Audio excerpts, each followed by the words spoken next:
Le verger est considéré comme une forêt. Et le Seigneur dit, tout arbre bon porte du bon fruit, un arbre mauvais porte du mauvais fruit.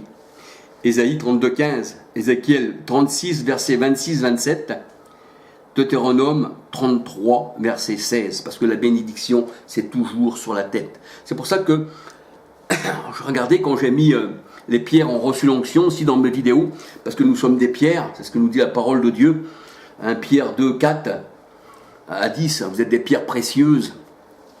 Eh bien, les pierres ont reçu l'onction, pour ça qu'à Bethel, là, on voit que, eh bien, le prophète a émis de l'huile sur le sommet, et là, la parole de Dieu nous dit que c'est sur la tête, eh bien, que se répand la bénédiction.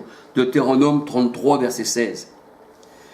Et là, nous voyons que le Seigneur a donc réconcilié avec lui-même, aussi bien ce qui est sur la terre, de ce qui est dans les cieux, en faisant par Christ la paix par le sang de sa croix. Ça veut dire que quand Christ a monté, que le sang a coulé de ses mains sur cette croix, sur ce bois maudit, eh bien, là, le Seigneur a tout réconcilié. C'est pour ça qu'il dit, j'attirerai à moi tous les hommes.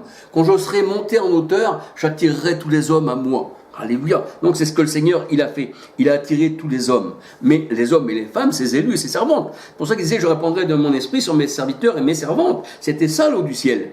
Acte 2, 4 à 21. Et là, on voit que le Seigneur, il a tout réconcilié en un seul corps. Aussi bien les Juifs convertis à Christ et les païens convertis à Christ. Il a fait un seul peuple. Colossiens 1, versets 20, 21, 22, 23. Colossiens 1, versets 20, 21, 22, 23. Éphésiens 1, 10. Romains 5, verset 10. 2 Corinthiens 5, 10. Et 2 Corinthiens 5, 17, 18, 19. Alléluia. Et là, nous, on voit que le Seigneur a réconcilié, eh bien, non le monde. Il n'a pas réconcilié le monde parce que le monde ne l'a pas reçu.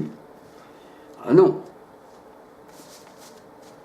Et on voit que le Seigneur, dans sa parole, il n'a pas aimé le monde. Même il dit, celui qui aime le monde, eh bien, n'aura pas de part avec moi dans le royaume des cieux. Le Seigneur, il dit, j'ai haï le monde. Je l'ai haï. Donc il l'a haï pourquoi qu'il a haï le monde, le Seigneur? Il l'a haï parce qu'il faisait du mal, le monde. Il faisait des méfaits, il faisait des choses contraires à la parole de Dieu. Et ils l'ont refusé. Les ténèbres ne l'ont pas reçu. Donc, le Seigneur, il n'est pas venu pour le monde entier, mais il est venu pour ses élus. Alléluia. C'est pour ça qu'il dit, mes brebis entendent ma voix, elles n'entendront pas la voix d'un étranger. Maintenant, on voit que maintenant que les gens, eh bien, ils vont dans des réunions.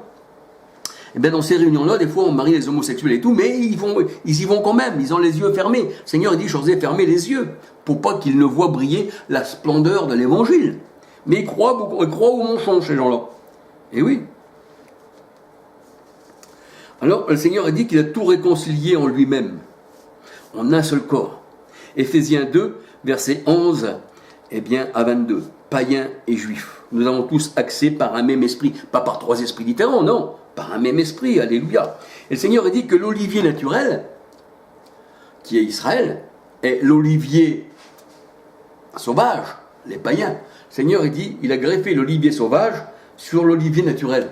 C'est pour ça que les deux oliviers, je crois que c'est dans Zacharie, je crois, je ne me rappelle plus, c'est dans Zacharie 4 ou 13, je ne me rappelle plus. Mais les deux oliviers, le Seigneur a dit qu'il les a rapprochés, il les a mis ensemble. Et ça représente aussi Juda et Israël aussi, les deux oliviers. Hein. Alléluia. Et nous savons que notre Seigneur, il est de la tribu de Juda. Et nous savons que Israël aussi, Galates 6,16, c'est l'Israël de Dieu. Ça veut dire ça, il l'a rapproché. Juda, hein, le Christ, le Seigneur, le Sauveur, il a rapproché son olivier. Hein. Alléluia. Donc ça veut dire qu'il nous a unis en un seul corps. Alléluia, gloire au Seigneur. Donc nous voyons que si on appartient au Seigneur, si nous sommes dans les grandes eaux, et que l'eau descend du sanctuaire de l'Éternel, c'est-à-dire du cœur du Christ, et quand elle descend, eh bien, elle nous donne la vie éternelle. Alléluia. Eh bien voilà, j'ai fini un peu cette vidéo. J'ai encore pas mal de choses à vous dire, parce qu'il y a encore pas mal de choses, et là je vais partir aussi un peu. Je vais peut-être partir 10-15 jours, je ne sais pas trop. C'est pour ça que j'ai voulu faire une petite vidéo avant. Le Seigneur permette encore qu'il me mette à cœur pas mal de choses, que j'ai encore pas mal de choses à cœur. mais c'est le Seigneur qui doit me laisser, c'est lui qui doit me mettre ces choses-là à cœur, alléluia, parce que sinon, sans lui, on ne peut rien faire, c'est vrai, alléluia. Alors, j'ai trouvé bon encore de vous parler de ces choses-là, pour pouvoir compléter les choses de Dieu, alléluia.